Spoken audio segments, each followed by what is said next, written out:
بسم اللہ الرحمن الرحیم۔ السلام علیکم۔ کیا ہوا؟ تم کیوں رو رہی ہو؟ کسی نے کچھ کہا ہے تم سے؟ علی نے اس کو اپنی طرف گھمایا اور ٹیشو سے اس کی آنکھیں صاف کیں اور اس سے باس پرس کرنے لگا۔ تم تو تھی نا اس کے پاس، ضرور تم نے کچھ بولا ہوگا، وہ سحرش کو کہہ رہا تھا۔ پاگل ہو تم، میں نے کیا بولنا ہے اس کو؟ ایسا جو یہ روئے، میں دوست ہوں اس کی، تم جانتے ہو اچھے سے۔ سحرش، مجھے کوئی ضرورت نہیں اس کو تمہاری دوستی کی جو رلاتی ہے، میں ہوں نا اس کا دوست، جو کافی ہے اس کی دوستی کے لیے۔ بولو ہادیہ، میں ٹھیک بول رہا ہوں نا؟ وہ ہادیہ کی طرف پلٹا جو منہ کھولے کھڑی تھی بولنے کے لیے، پر یہ دونوں اس کو بات کرنے کا موقع نہیں دے رہے تھے۔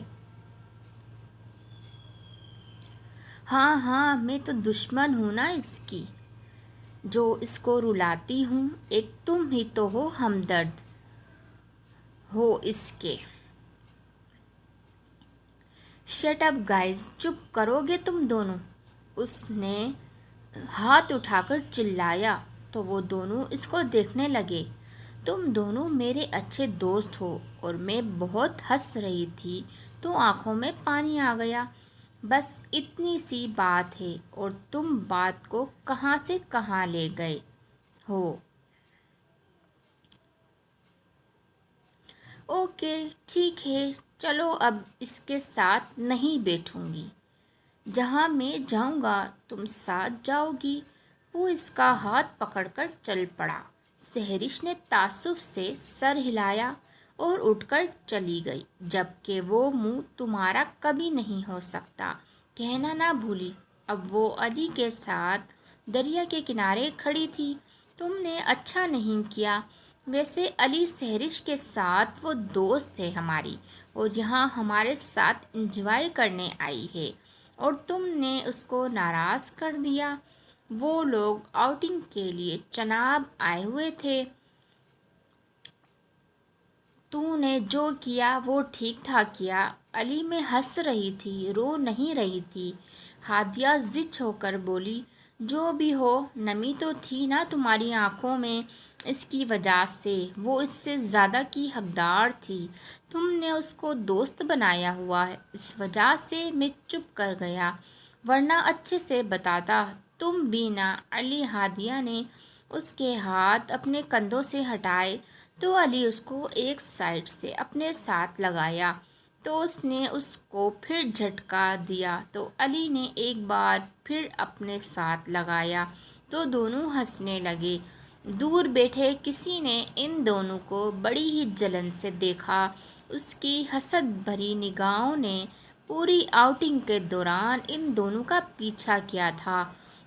اس نے ان دونوں کے درمیان پھوٹ ڈالنے کے لیے پلان بنایا جس سے وہ بے خبر تھے، اور وہ پلان کو سوچ کر اس کے چہرے پر شیطانی مسکراہٹ نے احاطہ کیا تھا۔ ہادیہ، کہاں ہو تم یار؟ کب سے تم کو تلاش کر رہا ہوں میں۔ وہ ایک کندھے پر بیگ لٹکائے دھوپ سے آ کر سیڑھیوں پر بیٹھا۔ یہ تو یہی تھی، تم کہاں گم تھے اور کیوں تلاش کر رہے تھے تم ہادیہ کو؟ اب کیا ضروری کام ہے تمہیں؟ اس سے سحرش نے علی کو دیکھ کر بولا۔ مس سحرش، مجھے جو بھی کام ہو تم کو کیا، اور میں کیوں نہ تلاش کروں اپنی دوست کو؟ کسی کو کوئی تکلیف ہے تو بتا دو، ہر وقت تم اپنی اس دوست کو تلاش کرتے ہو، کبھی اپنی اس کزن کو بھی دیکھ لیا کرو، مجھے تو تم دیکھ کر نظر انداز کر دیتے ہو، ہر وقت تمہیں اس کی پرواہ ہوتی ہے، اس کی فکر میں گلتے ہو، ہمیشہ ہر وقت بس اس کو ہی دیکھنا چاہتے ہو، یہاں تک کہ تم کو اپنے گھر والوں کی بھی فکر نہیں۔ صدف نے نہ جانے کب کا غصہ آج نکالا تھا۔ یہ تم بات کس طرح کر رہی ہو؟ وہ دوست ہے میری، تمہیں دیکھا نہیں؟ اور گھر والوں کو کیا ہو؟ اب جب میں آیا تھا سب فٹ فاٹ تھے، اور ایسا بھی کیا ہو گیا جو تم یوں جلی بھنی بیٹھی ہو؟ اور چھوڑو علی، چلو ہال میں۔ سر رضا نے سب کو بلایا تھا۔ ہادیہ نے اسے کھڑے ہو کر اس کا ہاتھ پکڑا اور چلنے کا بولا۔ نہیں رکو تم، مجھے بات کرنے دو اس سے، یہ سب جو بولا ہے اس نے، مجھے اس کا مطلب جاننا ہے۔ وہ صدف کی طرح بڑھا۔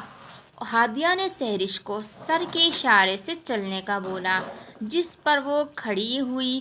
لو جلدی علی، سر رضا پھر غصے ہو گئے۔ تم اس بات کو چھوڑو، یہ تو ایسے ہی بول رہی تھی، کوئی بھی مطلب نہیں تھا۔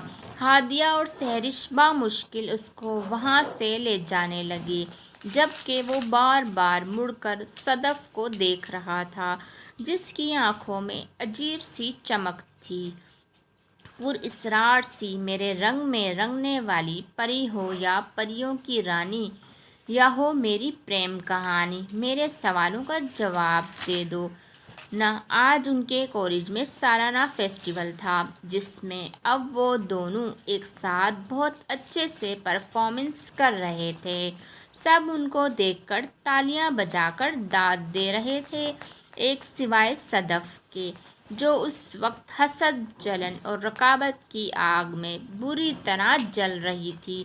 اس کا بس نہیں چل رہا تھا وہ کسی طرح ان دونوں کو الگ کر دے۔